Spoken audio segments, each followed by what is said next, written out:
Hey y'all, how about today we make a kind of deconstructed stuffed bell pepper, but I am calling it a Tex-Mex Casserole. It is so good. It's a dump and go. You dump everything in a pan, you mix it in the pan, and you stick it in the oven. It's as easy as it gets. Let's begin.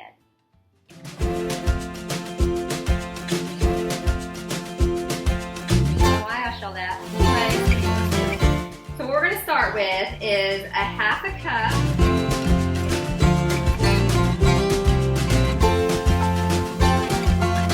Okay, I'm going to show you how to make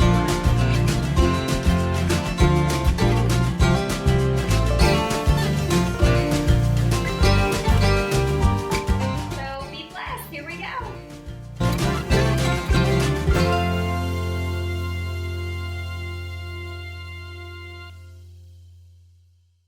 So let's get started on our Tex-Mex Dump and Go Casserole.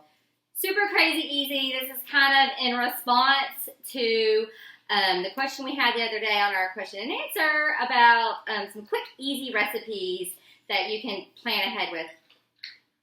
Preheat your oven to 375. Sorry, my OCD. Just realized my towels were messed up. So anyways, just a 13 by 9 baking pan.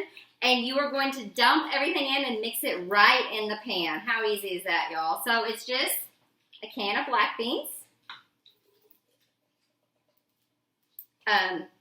1 cup of salsa. It can be a homemade salsa or a store-bought salsa. A half a cup of dried, uncooked quinoa. I know that kind of freaks you out a little bit. You know, rice and different grains, when you bake them, they kind of get weird sometimes, gummy-ish. This doesn't. It actually cooks well and absorbs these flavors, and it's just delicious. And this is 1 cup of just corn, just like canned corn, frozen corn thawed. 1 cup. So it's not a whole can. It's like a cup of the can. This is 2 medium red bell peppers, just diced. It's almost like a deconstructed stuffed bell pepper thing, sort of. And then this is 1 medium sweet potato that's diced. Now you don't want to leave these in big, not diced, cubed. I guess it's the same thing. If you leave it too big, it'll take longer to cook. So don't leave them too big, you know, bite size. This is 1 medium onion that has been diced. You don't have to use a purple onion. That's just what we have on hand. So that's what I used, y'all. And this is 1 cup of diced tomatoes with its juices. Now, we always have the fire roasted tomatoes, so that's what we have in this. You don't have to use the fire roasted. And then a cup and a half, pan's getting full, a cup and a half of just your vegetable stock. We use specific foods because it's whole food compliant. And then in here we have a tablespoon of taco seasoning. Again, it could be store-bought or homemade. A half a teaspoon of salt and about 1/4 to a half a teaspoon of pepper.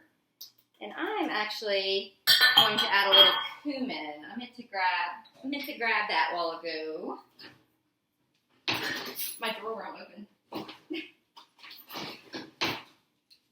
Can't make this stuff up, y'all. So, I don't know. About 1/4 teaspoon of cumin really gives it that Tex-Mexy kind of flavor. And now we're just going to stir it all up right in the pan.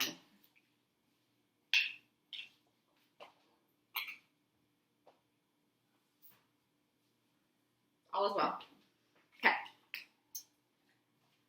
And to help create some steam and extra liquid for the quinoa and the sweet potatoes especially to cook, you're going to cover it with foil, and you're going to bake it for about 30 minutes, and then we're going to take the foil off and cook it another 10 minutes. So total cooking time is about 40 minutes or so. So we're going to pop this in the oven and see y'all soon. Okay, y'all, I had to bake mine a little bit longer to get those sweet potatoes done. And then I tasted it, and I actually added some more salt and some more taco seasoning. Again, Like everything I say, do not be afraid to adjust the seasonings for y'all's tastes. So this is some ways you can top it with some avocado, some lime, some sour cream from our sour cream video, some cheese, some taco sauce, some cilantro, and it is amazing. And I can't wait for y'all to try it. So be sure to subscribe and like and share and try the recipes and be blessed by all the yummy, yummy food that God has blessed us with. Thank you.